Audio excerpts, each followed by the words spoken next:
choice map. Alors, comme d'ailleurs, c'est forcément la palissade, ce truc-là, mais n'empêche que ça va éclairer tout un tas de choses. Donc, ce qu'elle dit derrière, c'est quand on pose des questions, il y a deux routes en général. Il y a la route du bas, où elle a appelé ça la route où on est plutôt dans le jugement. On est plutôt dans les trucs d'aller regarder ce qui ne va pas, les trucs qu'on ne veut pas, les trucs qui ne marchent pas, enfin, les trucs qui nous cassent les pieds, quoi, grosso modo. Et puis, comme vous avez été picousé par Géry l'année dernière au Solution Focus, ce n'est pas ces trucs-là qui vont nous emmener directement vers là où on veut. Donc, il y a une autre route, qui est plutôt, elle a appelé ça Learn Mindset. Donc, la route où on va poser des questions pour apprendre. Puis nous, on va dire plutôt pour co-construire, pour co-élaborer, pour clarifier un futur, quoi. Et puis, il y a de quoi, heureusement, passer de l'une à l'autre, et ça s'appelle les switching questions, tout simplement. Et trouver les petites questions, comme la première qui vous a été posée dans la deuxième partie de l'exercice. Ton problème, j'ai bien compris. Alors surtout quand quelqu'un a un problème, validez-le. Hein. Faites pas de déni sur le problème, sinon ça bloque tout. J'ai bien compris ton problème, en effet, il y a un souci. Qu'est-ce que tu aimerais à la place de ce truc-là? Et là, vous êtes sur la switching lane, et vous allez passer dans la route de l'apprentissage, tout simplement. D'où le titre de cette conférence. Ça sert à rien on est souvent sur la route du bas, et ça sert à rien de se flageller, tout simplement parce qu'on a un truc qui est câblé pour ça, c'est le cerveau. On a une amygdale à l'intérieur, qui est plutôt câblée pour être sur la route du bas, tout simplement, c'est ce qui a permis à notre espèce d'être toujours en vie aujourd'hui. Il est dit, quelque part. Donc rien ne sert de se flageller, il faut apprendre à repérer et puis y aller. Donc par rapport à l'exercice que vous avez fait avant, c'est juste entre les deux parties de l'exercice. La première partie, vous étiez plutôt sur la route du bas, et puis on vous a aidé avec les questions d'aller plutôt partir sur la route du haut, tout simplement, quoi. Alors je dis tout simplement, évidemment. Après, c'est un travail à faire tous les jours, de s'observer et de voir où on est, quoi. Et pour ça, moi, j'ai des petits trucs à vous donner. Le premier, c'est pareil, c'est un truc que j'ai trouvé dans son bouquin, et c'est pareil, ça paraît évident comme truc, mais une fois que je l'ai lu, je dis, ouais, c'est vrai que si je pose une question qui est agréable pour moi, il y a de grandes chances qu'elle soit agréable pour l'autre, même si on est dans une situation de merde. Mais il faut juste qu'on sorte un peu les doigts des poches pour essayer de trouver une question qui, même dans une situation délicate, à partir du moment où elle est agréable pour moi, il y a vraiment de très grandes choses qu'elle commence à être agréable pour l'autre. Juste ça, moi, ça m'a fait changer beaucoup de choses, quoi.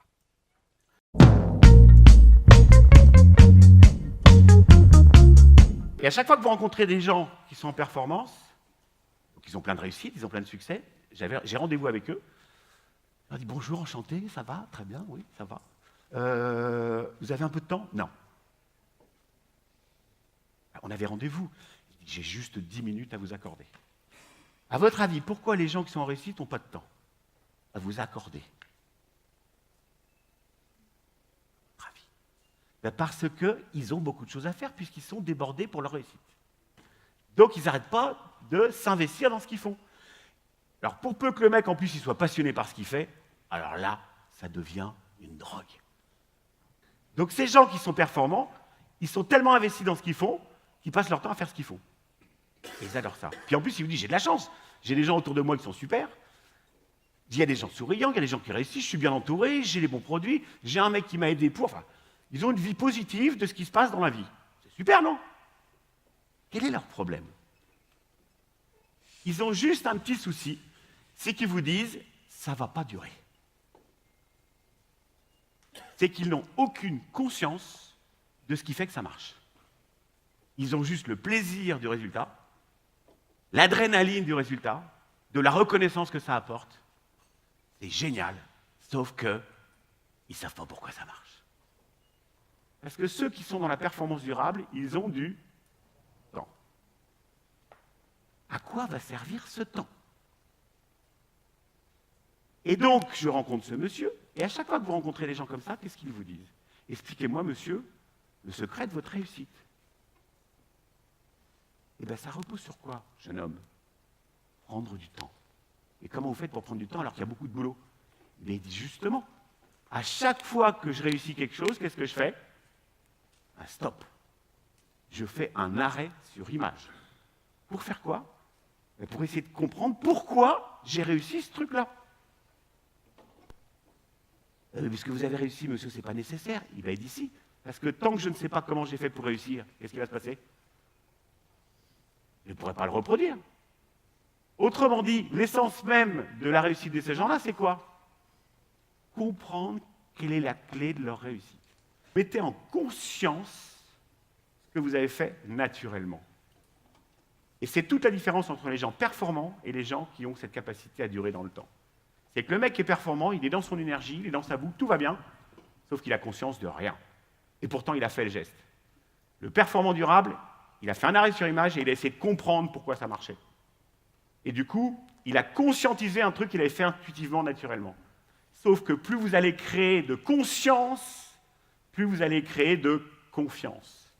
Et plus vous avez confiance, plus vous avez d'énergie. Autrement dit, les gens dans la performance durable ont cette capacité magnifique à faire des arrêts sur image à chaque moment où ça gagne. Maintenant que tu es conscience de ton geste, est-ce que tu es capable de refaire ce geste-là sous contrainte? Le salaud. Et comme par hasard, il va falloir que je sois inventif pour trouver des solutions en utilisant mes forces sous contrainte. Est-ce que vous me suivez? Ça veut dire que plus vous allez conscientiser vos forces, plus vous allez avoir d'énergie, plus vous allez avoir des solutions positives, et plus vous allez pouvoir traiter les problèmes. J'essaye surtout de garder le côté, d'avoir une communication positive. Pour tout, même pour travailler la technique, plutôt que de dire non, c'est un mauvais geste, j'attends le moment où il fait un bon geste, enfin le geste juste, pour dire là, tu as fait juste. Vous entendez ça? Tout est résumé dans cette phrase. Le mec, il fait un mauvais geste, qu'est-ce que je fais? Alors bien évidemment, tout dépend de la responsabilité que vous lui donnez. Donc adaptez la responsabilité pour qu'il puisse tenter des trucs, autorisez-le à se planter. Et il va apprendre. Donc il fait, je dis rien. Par contre, dès que je le vois réussir, qu'est-ce que je fais? Je stoppe pour faire quoi? Conscience. Et je vais lui dire, ou je vais lui faire prendre conscience si j'ai encore plus de temps. Il fait le mauvais geste, je dis rien, je dis rien, je dis rien. Là, tu as fait juste. Parce que je pense qu'on renforce plus facilement par le positif que par le négatif. La phrase négative va souligner le côté qu'il ne faut pas faire. Et je vais rester avec l'idée, ce que je ne vais pas faire. Style service, par exemple. Tu lances ta balle trop basse et tu ne peux pas servir. Tu lances ta balle trop basse, lance ta balle plus haut. Hop, automatiquement, j'ai un objectif. C'est important de contrôler sa gestuelle, parce que tout le monde vous regarde. Et je veux que mes joueurs aient l'attitude du boxeur qui rentre sur le ring. Et je me bats sur cette attitude-là. Et je ne les lâcherai pas sur cette attitude-là. Ils peuvent rater toutes les balles qu'ils veulent. Je ne les engueulerai pas, parce qu'ils avaient la bonne attitude. Si par contre, ils ratent et qu'ils n'ont pas la bonne attitude, je les descends. Ou s'ils réussissent en ayant la mauvaise attitude, je les descends. Parce que par l'attitude, par le comportement, on influence sur le mental.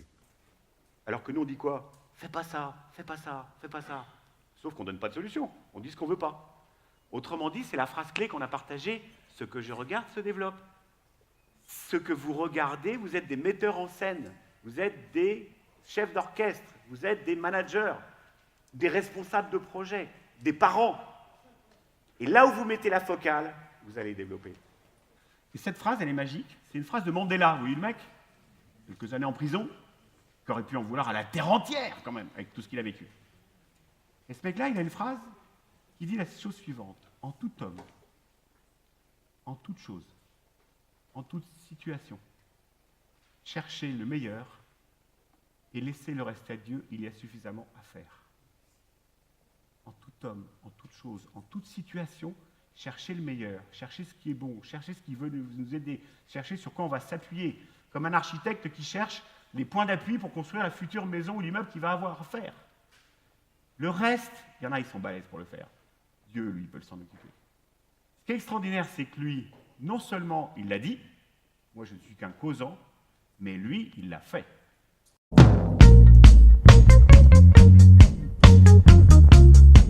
Et Marc Alévi, il dit aujourd'hui, on a en face de nous 3 scénarios. Soit qu'on fait comme d'habitude, c'est la courbe rouge.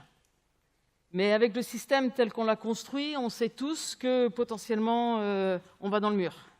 On ne peut pas continuer à manger les ressources de la planète comme on l'a fait jusqu'à maintenant. Et même tout le système de comment on appréhende la vie, on y va tout droit. Et puis il dit, il y a une courbe noire, c'est une courbe de repli sur soi. C'est une courbe où on a tellement peur de ce qu'on doit inventer, que c'est peut être humain de se replier sur soi. Et puis, il y a la courbe verte, qui est la courbe qu'il faut qu'on invente ensemble. C'est l'histoire d'un grand-père qui raconte à son petit-fils, en chaque être humain, il y a 2 loups. Il y a un loup blanc, qui est fait d'ouverture, de créativité, d'innovation, d'envie de faire les choses, de jouer avec ses copains, de travailler en équipe et tout ça. Et puis, il y a un loup gris qui, lui, est plus... il peut être dans l'arrogance, il peut être dans le mépris, il peut avoir peur, qui amène tous des comportements de repli. Le grand-père dit donc à son petit-fils, en chaque être humain, il y a ces 2 loups-là, le loup blanc et le loup gris, et ces 2 loups-là sont toujours en train de se battre. Le petit-fils entend l'histoire, il va jouer dans le bac à sable, et le soir, il retrouve son grand-père, et puis il dit à son grand-père, « Grand-père, j'ai bien compris l'histoire, là, mais si en chaque être humain, il y a 2 loups, un loup blanc et ces 2 loups-là, le loup blanc et le loup gris, et qui sont toujours en train de se battre, qui va gagner le combat ?» Quelle est la réponse? Celui que tu vas nourrir. Donc le vrai enjeu, c'est pour chacun d'entre nous, dans le changement, de nourrir la courbe verte. Ce n'est pas un truc extérieur à nous, c'est à chaque individu de pouvoir nourrir la courbe verte. Donc en fait, un changement de type 1, c'est un changement très superficiel des choses. C'est ce qu'on appelle le progrès. Je heurte personne en disant ça dans ce monde technologique. Mais je crois que ça a été dit dans les conférences. C'est pas parce qu'on a plein d'outils de communication nouveaux que nos relations sont plus harmonieuses. Il faut juste qu'on s'en rende compte. Et ce qui compte, vous avez beaucoup dit qu'on est dans le domaine de la complexité. Complexité, ça veut dire qui est en lien avec. Ça veut dire créer des liens. Donc en fait, si on est dans le monde de la complexité, ce qu'il faut faire, c'est travailler sur les liens qu'il y a entre les gens. Donc ce n'est pas l'outil post-it, ce n'est pas l'outil méthode agile, même si on va le revoir, s'ils ne sont pas là, on ne peut rien faire. Mais il ne faut juste pas se gourer de niveau. Il faut que ce soit là, ces trucs-là. C'est du domaine de l'important, mais ce n'est pas du domaine de l'essentiel. L'école de Palo Alto, c'est les années 1960 aux États-Unis. Et même s'il fallait qu'ils fassent le travail, il ne faut juste pas rêver, ça a été dit depuis très longtemps par un monsieur qui a peut-être existé, c'est peut-être un mythe, on ne sait pas. Lao Tzu a dit, les choses ne changent pas, change ta façon de voir, ça suffit. Épictète a dit la même chose quelques siècles plus tard, parce qu'il a dit « Ce ne sont pas les choses qui troublent les hommes, mais l'opinion qu'ils s'en font. » Donc ce n'est pas les choses, c'est le lien que j'ai avec la chose sur lequel il faut travailler. La chose en elle-même, ce n'est pas le souci. Le véritable enjeu se situe au niveau du sens que l'on donne au changement, et le sens et l'outil, c'est 2 niveaux différents de la réalité. Le sens, c'est du niveau de l'être. Les outils, c'est du niveau du faire. Et j'ai rencontré dans l'assistance des gens que j'avais croisés dans d'autres conférences, et je me rappelle de la question qui m'avait été posée. Il m'avait dit « Ouais, mais Sylvie, tout ça, c'est bien, mais comment je fais au quotidien ?» C'est clair que le comment rassure l'individu. Toutefois, ma petite expérience de changer la culture des entreprises, c'est de tenir le cap sur « c'est pas une histoire d'outils et c'est pas une histoire de comment ». C'est une calèche. Le style de la calèche, on s'en fout. Le fait que le monsieur là-haut, il ait un fouet, on s'en fout. D'accord? Ça, c'est ce que ça représente, c'est le quoi. D'accord? La question qui est posée, c'est qu'est-ce que ça symbolise? Il y a les chevaux, ça fait 1. Il y a le cocher, ça fait 2. Il y a la calèche, ça fait 3. Et il y a un soleil, ça fait 4. Et comme on dit que ça représente l'être humain, ça veut dire que l'être humain a 4 dimensions. Quelles sont les 4 dimensions de l'être humain? Les chevaux, ça représente quoi? Les chevaux représentent les émotions. OK? Et le soleil, ça représente la dimension d'être, la dimension spirituelle. Spirituelle, vous savez ce que ça veut dire? Ça veut dire qu'est-ce qui fait que je respire? Et ce n'est pas par hasard qu'on dit que les leaders inspirent. C'est parce qu'ils travaillent à ce niveau-là. OK? La partie de nous qui veut un comment, c'est qui? C'est le mental qui veut un comment. Ce que vous pouvez vous rappeler potentiellement, c'est que ce n'est pas nos idées qui nous mettent en mouvement, c'est nos émotions. Émotion, ça vient du latin motivare, ce qui nous met en mouvement. Ce qui met en mouvement l'individu, c'est ses émotions. Donc au niveau physique, chacun d'entre nous, on a besoin de santé et de sécurité. Si je ne suis pas en santé, je ne viens pas faire cette petite causerie avec vous, je ne viens pas vous rencontrer aujourd'hui. Au niveau émotionnel, l'être humain est un être de relation, il a besoin de relations. Et il a besoin d'estime de lui. Au niveau mental, j'ai besoin de me prouver à moi-même que je suis capable de réaliser des choses. Une fois que j'ai fait ça, je peux, et on a tous vécu ces moments-là, où on a fait le tour de la question, où on commence à se dire, il est temps de changer. L'individu a besoin de grandir. Il a besoin de changer. Ensuite, il a besoin de donner du sens à ce qu'il fait. Il a besoin d'exprimer sa différence. Et il a besoin d'être au service de quelque chose de plus grand que lui. Si c'est écrit de 2 couleurs différentes, c'est parce que la première partie, c'est du domaine de l'ego. Et la deuxième partie, c'est du domaine du bien commun. Le truc qui est difficile à faire pour passer dans la courbe verte, c'est passer de là. Je me suis prouvé que je suis capable de réaliser des choses, je commence à m'ennuyer, il faut que je passe au stade d'après. C'est juste ce moment-là, de passer de l'ego au stade de l'être qui fait ce qu'il a à faire. Et c'est bien une histoire de émerger, c'est-à-dire que le changement, ce n'est pas une histoire de volonté. Ce n'est pas une histoire de volonté. Le changement, le véritable changement, doit émerger de l'individu. Et c'est pour ça, quand vous avez dit tout à l'heure, le soleil, c'est la créativité, eh ben, c'est exactement ça. C'est-à-dire que c'est au niveau de l'être que ça peut émerger, la créativité. C'est pas au niveau de l'ego. L'ego, il travaille de manière mécanique, il a une façon de faire, il va la répéter. Certains d'entre vous sont très certainement, je vous le souhaite, à leur place dans l'entreprise. Il y a un vrai enjeu à rendre explicite son pourquoi, à prendre le temps de le formaliser.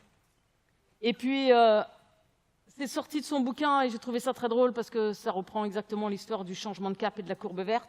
En revanche, si vous peinez à vivre votre pourquoi, le fait de comprendre la raison d'être, la cause ou la croyance qui vous caractérise vous aidera à changer de cap et à rallier un nouveau point de vue. Et c'est vraiment ça, le changement. Le changement, c'est changer de point de vue. Et pour changer de cap, il est nécessaire de travailler à ce niveau-là. Alors, j'adore cette phrase d'un monsieur qui s'appelle Peter Senge, qui est un prof au Massachusetts Institute of Technology. J'ai acheté son bouquin qui s'appelle La 5e discipline. Chercher à prouver que chacun a ou n'a pas une finalité sur Terre serait vain. Chercher à prouver que chacun a ou n'a pas une raison d'être sur Terre serait vain. Par contre, force est de constater qu'identifier sa raison d'être est un levier de motivation très efficace. D'ailleurs, le bonheur ne pourrait être rien d'autre que de vivre en accord avec notre finalité. C'est pas beau, ça ? Et en fait, j'étais en train de penser à ça. Je trouve que cette histoire de bonheur, là, on pourrait croire... 5 minutes, je suis parfait. On pourrait croire que le bonheur, c'est égoïste, mais en fait, le bonheur, c'est un truc où je ne peux pas être heureux tout seul. Je suis forcément heureux parce que je suis au service du bien commun. Je ne peux pas être dans le bonheur égoïstement, ça n'existe pas, ça. Le véritable bonheur de l'être humain, c'est d'être en relation avec les autres. Donc on pourrait croire que je vais chercher mon pourquoi pour moi, mais en fait, si je trouve mon pourquoi pour moi, ça va me mettre dans une situation où je vais avoir envie d'être au service du bien commun.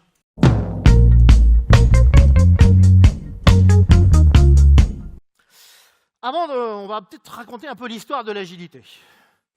Dans l'informatique, il y avait des gens qui subissaient des méthodes où on demandait d'exécuter.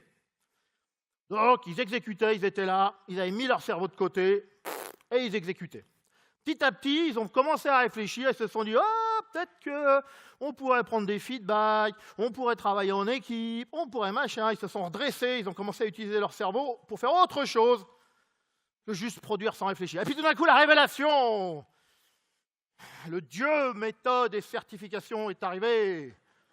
Et ça y est, grâce à tout ça, nous pouvons arrêter de réfléchir. C'est fou quand même. On était en train de grandir et on s'est arrêté. En fait, c'est ça l'idée. On est sur un moyen. On est sur un moyen et trop souvent, dans les organisations, ça devient un objectif. C'est-à-dire, je vais mettre en place de l'agilité si la méthode est mise en place. D'ailleurs, je fais des checklists pour vérifier que toutes les pratiques de la méthode sont mises en place. Et je vais faire des audits sur les projets qui passent à l'agilité pour vérifier que toutes les pratiques sont mises en place. Non, ce n'est pas un objectif, la méthode. La méthode, à un moment donné, oui, c'est une étape. C'est une étape dans votre agilité. Moi, j'ai l'habitude de mon voyage en agilité, il n'est jamais fini. Je découvre des trucs chaque année. Chaque fois que je vais dans une conf, je découvre des trucs. Mais je vais aller plus loin. Alors, on est un peu dans le principe, parfois en agilité, j'en vous dis chou-ari. Pour ceux qui connaissent, c'est la façon d'appliquer. D'abord, c'est chou. Donc, je suis dans les arts martiaux et j'applique exactement là, ce que me dit le maître sans réfléchir. Donc, ça pourrait être la première étape des méthodes. Mais on ne s'arrête jamais au chou. L'idée, c'est de transcender, d'aller sur ce ri, qui est, le A, c'est que je commence à comprendre ce que je fais. Et le ri, je transcende, je peux adapter par rapport à mon être, etc., etc. L'idée de méthode, qui est d'un côté, effectivement, un ensemble ordonné pour faire les choses d'une manière logique. Et moi, j'ai envie d'aller aujourd'hui sur les pratiques. Vérifier qu'une méthode est appliquée, ça n'a pas de sens. Se poser la question des pratiques et de quel est le bénéfice de chacune des pratiques, ça, c'est intéressant. Entraînez-vous à la pratique. Vous allez pratiquer une des pratiques, je ne sais pas, si vous voulez de la constitution d'équipe, eh bien, faites-les partager ce qu'ils ont à faire sur un tableau de post-it. Non, je ne parle pas de management visuel, je dis juste partager ce qu'ils ont à faire. Pourquoi pas sur un tableau de post-it? Je ne dis pas de faire un sprint meeting, décomposer en tâches et de faire un suivi tous les jours. Non, je dis juste, rendez visible tout ce que l'équipe a à faire pour petit à petit que les gens se rendent compte qu'ils ne travaillent pas tout seuls. La pratique, c'est juste ça. Le bénéfice, c'est faire en sorte que les gens travaillent en équipe. Et pour faire ça, je peux aller piocher à plusieurs endroits des choses qui vont contribuer à ce bénéfice. Si vous travaillez sur les pratiques, pour moi, vous faites le choix d'apprendre. Quand vous faites le choix d'apprendre, il va falloir prendre le temps. On ne sait pas, pour plein de raisons. Le business, il court, le machin, etc., etc. On est pressé, on voudrait que la transformation agile, elle aille vite. On va expérimenter, on va rester dans ces pratiques. Avec ces pratiques, on va expérimenter, on va évaluer. Peut-être avoir besoin de lâcher prise.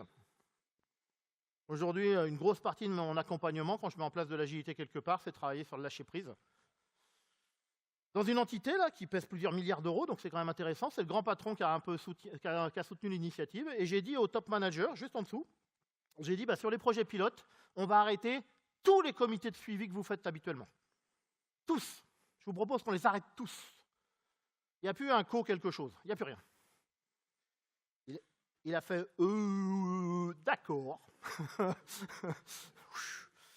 Je lui ai dit quand même, mais je te remplace ça par la démo. Parce qu'on a pourquoi pas, hein, c'est aussi, je n'ai pas dit du Scrum, hein, j'ai dit on va montrer des choses tous les mois. Et j'ai dit, voilà, on va te montrer des choses, etc. Et tu nous diras. Et quelques mois plus tard, il est revenu me voir, il a vu l'équipe en disant, j'ai un souci, parce que votre démo, elle est géniale. Elle apporte tous les bénéfices que je voulais au niveau de la confiance que j'ai dans l'équipe, la visibilité que ça donne, machin, et puis je trouve que les gens s'éclatent, et puis ils ont le sourire, et puis plein de choses. Mais moi, aujourd'hui, on me demande encore certains types d'indicateurs, et je ne peux pas encore changer la structure, peut-être qu'elle changera demain, mais aujourd'hui, j'ai besoin de ça et de ça. Et bien, on n'a dit pas de souci, on va te créer spécifiquement ce qu'il faut pour que tu aies ça et ça. On n'est pas ailleurs en disant tu dois changer, etc. On lui a proposé une expérimentation, on a évalué, et puis on a complété avec ce qui lui manquait.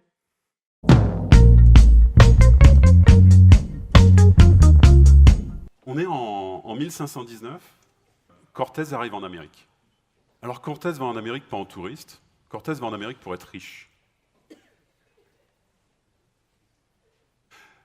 Cortés s'attend à trouver des indigènes, et il va tomber sur les Aztèques. Un empire extrêmement avancé. Extrêmement bien organisé. Et le boss, c'est Montezuma. C'est une organisation extrêmement centralisée. Pour vous donner une idée, la caste dirigeante ne parle même pas la même langue que le reste de la population. Alors, Cortés va faire un deal assez simple avec Montezuma. Il n'est pas venu pour rien. Il va lui dire, en fait, tu me donnes ton or ou je te tue. Bon, Montezuma va lui donner l'or. Bon, Cortés va quand même le tuer. On n'avait pas dit que c'était un homme de parole. Mais ce qui nous fait dire à ce moment-là, on l'enlève, elle ne reviendra plus, c'est bon. Ce qui fait dire à certains qu'en fait, les organisations centralisées, c'est un peu comme des araignées. Couper une patte à une araignée, elle va être diminuée.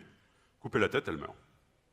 L'Empire aztèque, en 2 ans, empire qui a plusieurs centaines d'années, va disparaître. Les Apaches sont là aussi à cette époque-là. Les Espagnols vont appliquer la même technique, technique Cortés-Montezuma. Ils vont voir un leader, ils vont le tuer, et les Apaches sont toujours là. Chaque fois qu'ils vont tuer un leader, un nouveau leader va émerger. Et ça va durer, les Espagnols, les Mexicains, les Américains après eux. Chaque fois qu'ils vont tuer un nouveau leader va émerger. Qu'est-ce qui se passe avec les Apaches? C'est comme pour les étoiles de mer. Vous coupez la tête d'une étoile de mer, qu'est-ce qui se passe? Il y a tout dans une branche d'étoile de mer pour reconstruire une étoile de mer. Donc les branches vont repousser. C'est une organisation extrêmement décentralisée. Et c'était perturbant pour les gens qui essayaient de combattre les Apaches avec la technique Cortés-Montezuma. Ils ne comprenaient pas ce qui se passait. Ils ne comprenaient pas pourquoi un groupe à un endroit ou un groupe à un autre endroit allait agir de la même façon.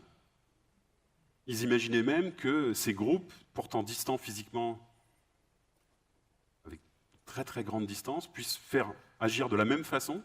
Donc ils imaginaient qu'ils avaient des techniques de communication extrêmement avancées.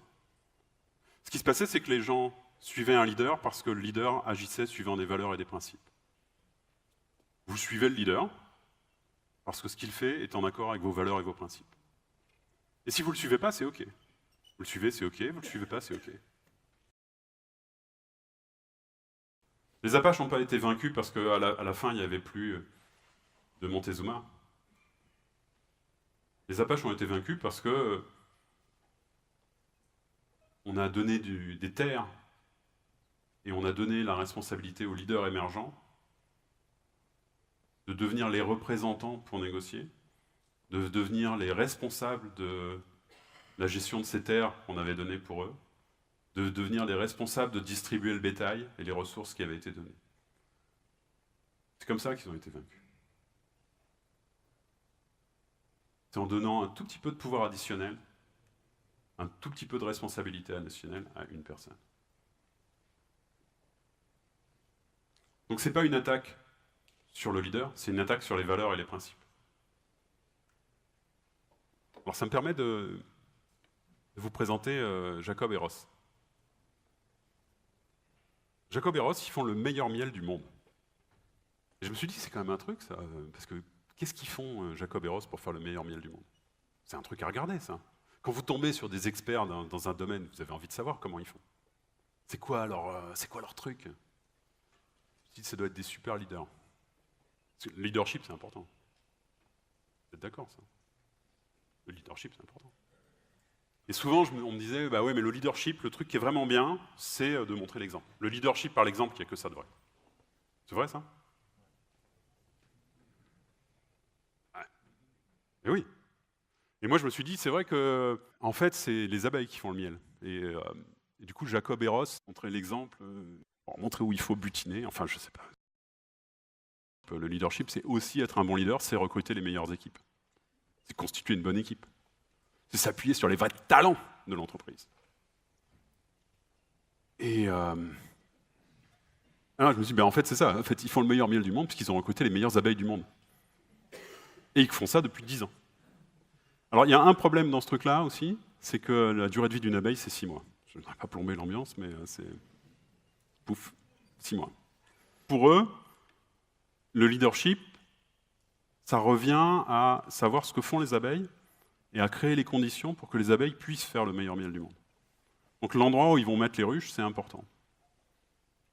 Donc ils les mettent près de forêts qui n'ont pas été plantées par l'homme, des forêts qui sont là depuis toujours. Créer les conditions pour que les choses se fassent, c'est probablement une meilleure idée que d'essayer de leur dire comment le faire. Et du coup, ça devient le leadership, c'est créer les conditions pour que on puisse s'organiser. Alors nous, on ne fait pas le meilleur miel du monde, mais ce serait quand même sympa de faire le meilleur produit qu'on puisse faire. Et avec ça, on peut commencer à se dire, j'ai un but partagé, on a un but. On a un vrai but ensemble, on a des valeurs et des principes partagés, on forme une communauté. C'est autre chose d'être une communauté. Et en faisant tout ça, j'ai pas dit que ça allait être super facile. Hein. ça va quand même frotter un peu dans votre équipe. Surtout si vous avez inclus différentes perspectives et que vous n'êtes pas tous pareils.